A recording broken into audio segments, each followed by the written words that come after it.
this is not the answer. I need to pack it in. I can't pull your heart. Hey everyone, movie theaters are open now in New York again, and one of the first movies out of the block is a latest from Disney. Is it one of their masterpieces, or is it another one of their movies that are, who is this supposed to be for? Let's talk about Raya and the Last Dragon. If you would salvage some part of you that once knew love, but I'm losing this. Raya and the Last Dragon is about a little girl by the name of Raya, and she happens to make a mistake. The world is in peril. Now she has to go on a MacGuffin chase to grab 5 pieces of a magical spear so that she can save the world. This is pretty much Disney's latest movie to pander to both China and to women all at the same time. I did not care for this movie much, so let's get the good stuff out of the way now that I said that. The animation is really beautiful. I'm not gonna lie, I thought this was a way better looking realistic movie, where I thought Seoul, all the characters were ugly. Here they're very well animated and everyone looks very good. This movie actually has some very good fight scenes in it.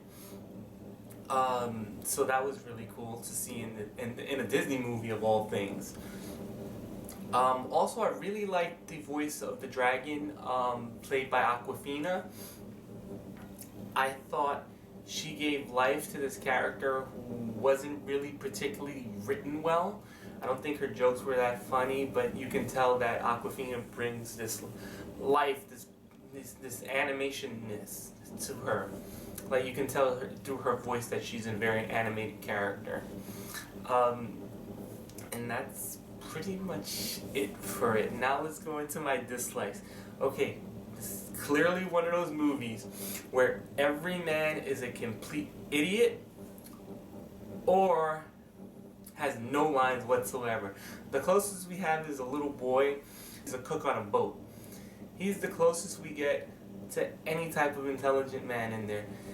Other than that, everyone's a complete idiot or a background fodder, except for the father, and he's in it for the first flashback, and then after that he disappears from the movie. I have 2 huge problems with this movie. One centers around and that wasn't even it. The part that all the men are idiots or have no lines isn't even the biggest problems with this movie. One of the biggest problems I have with this movie is around its central theme, which is trust, and all about trust, and almost unwavering trust, and also just trust in other people no matter what they've done. And that's a huge issue, unwavering trust. This movie asks for, and it doesn't work. That is a life lesson that can cause someone to get in huge bits of trouble. And the whole movie, everyone's telling Raya, oh, you have to trust, you have to trust in everyone. And, no, you don't. That's not a good lesson for kids. Yes, it's fine to trust people, but you have to have also caution whenever trusting people, because bad things happen. Like why this movie started. This whole movie started because Raya trusted someone, and we have the events of this movie, and I think that's a really terrible lesson for kids. Also, because of that trust, it leads straight into my second problem with the movie, is that no one ever takes any responsibility for their actions. The main character literally fucks up from the start. That's why this whole movie happens. And other than one time very early on, she never admits that she made a mistake. Not once in the movie, after the beginning scene, does she ever say, oh, I'm the whole reason this whole movie started. She blames her father for trusting other people when her father, yes, he did trust someone, but his trust didn't lead to this whole, the debacle that started. It was Raya's fault. Then we have the the main antagonist of the movie called Namari. she also later in the movie jumps on the bandwagon and says, "Oh, this isn't my fault." And I was like, yes it is. You also led to this whole thing happening. Basically the crystal breaks and these spirit creatures are going around and they start stealing people's souls and turning them into statues. And basically all of this is starting because of the two girls. And never once do they admit it. Matter of fact, most of the times in the movie, the side characters, which there are many and we'll get to them in a minute, will go, actually, oh, Ryan, you go, and no one, I mean, even though they wouldn't know this fact, but as an audience member, I do know the fact that she messed up. She's the reason this whole movie's happening. No one else but these two characters.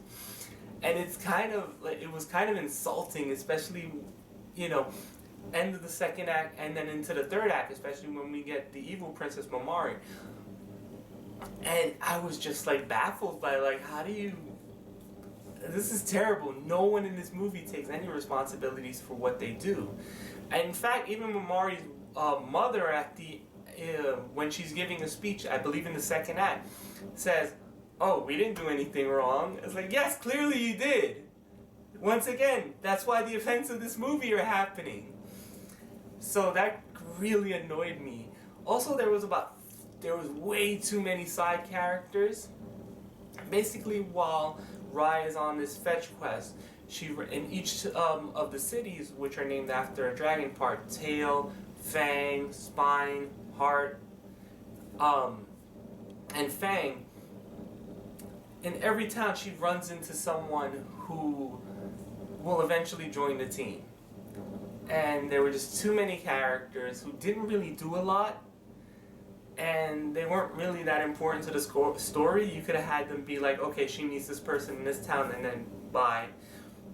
Yes, you needed them for the third act, especially with their help, but I don't feel like you needed all.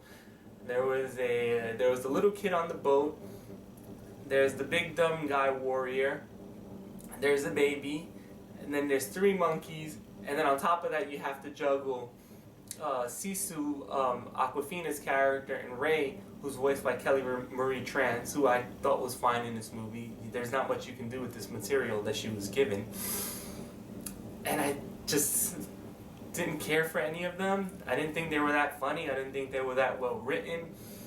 I get parts of it where there are germs of a good movie in here, and it's a fine looking movie, but just the message is like very much turned me off. It just turned me off to this movie.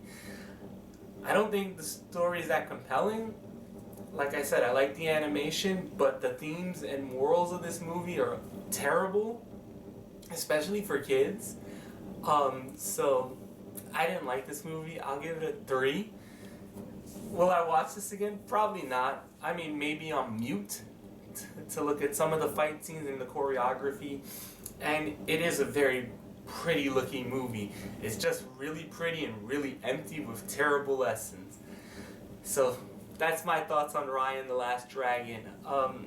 What do you think? Clearly I'm against everyone else that's currently at a 95% on Rotten Tomatoes.